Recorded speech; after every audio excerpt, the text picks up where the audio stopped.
درنو دوستانو سلامونه، خدای وکړي چې جوړ روغ وئ. د تیرو کیسو او حکایتونو په دوام دا د نن هم یو په زړه پورې حکایت در سره شریکوم. دا حکایت ما د حقان منګوچ په یوه کتاب کې چې شپیلی نومیږي یا د ترکي نامه ترجمه یې ده. زه شپیلی یم یا منی هستم. دا دغه ترکي نامه ترجمه ده.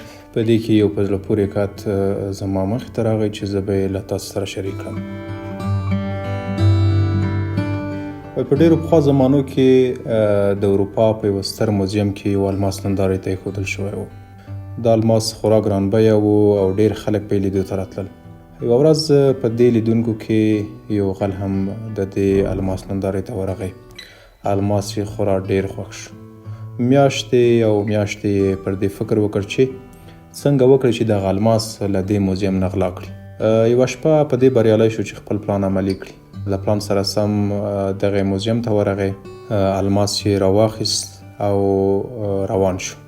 د ده پلان ډېر دقیق و، خو په وروستۍ مرحله کې ناپامه له یوه سرتیري سره مخ کیږي او هغه د نورو سرتیرو او ساتونکو د خبرولو لپاره کوم تورم یا کوم آله چې له ده سره ده هغې ته پوکی ورکوي او هغه نارې سوري جوړوي او ټول عسکر د غله په طرف راماتېږي. غل هم آرام نه درېږي او دی هم دوی پښې خپلې او دوی پردۍ کوي او په منډو کېږي.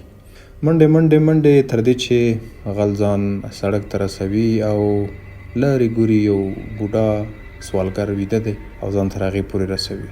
هغه ویده دی کلک. دی ورځي دغه الماس چې ده راغلا کړی دی د دې بوډا په جیب کې ږدي. په غله پسې هم سرتیري وي، دی هم په منډو وي. په لاره کې له یو بل ساتونکي سره مخ کېږي او دی غواړي پر هغې ګزار وکړي، خو ساتونکی یې ګزار مخې کوي او غل وژني. غل همدلته مړ کېږي چې تلاشي کوي، الماس ورسره نشته دی. بل خوا سوالګر سهار راپاڅېږي، خپله کورتۍ رااخلي او روانېږي په سوال پسې. میاشتې سوالګر په سوال پسې لګیا وي او دومره نه کوي چې دا خپل جیب یوه ورځ وګوري چې په جیب کې څه شی دی. دی خپل سوال کوي او د دنیا تر ټولو ګران بیه الماس هم د ده په جیب کې دی. یعنې د دنیا تر ټولو د ګران بیه الماس څښتن دی. دی پې خبر نه دی او لاس تر نورو پورې اوږدوي او خیر ټولوي. میاشتې کلونه په همدې تېرېږي چې یوه ورځ سوالګر مړ کېږي او کورتۍ یې د یوه کس چې هغه لیلام یا زاړه کالي ټولوي او خرڅوي د هغې لاس ته ورځي.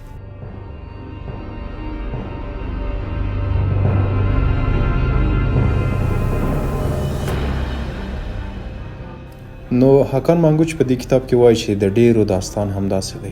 ډېر خلک همداسې دي. د دنیا تر ټولو ګران بیه الماس له ده سره وي، خو ده لاس نورو ته اوږد کړی وي یا یې تکیه پر نورو کړې وي. موږ ډېر کله په خپل وجود کې په دغې الماس پسې پلټنه نه ده کړې، خپل استعداد مو نه دی پېژندلی. له همدې امله اړ شوي چې نورو ته کار وکړو او یا هم نورو ته د سوال لاس اوږد کړو. دا یو په زړه پورې حکایت و چې ما در سره شریک کړ. ورته نور حکایتونه به هم در سره شریکوم په نورو خپرونو کې. تمه ده چې تر ده په زړه پورې وي، که مو خوښ شوی وي او یا هم په اړه یې نظر او څرګندونې لرئ راته پرېږدئ. مننه.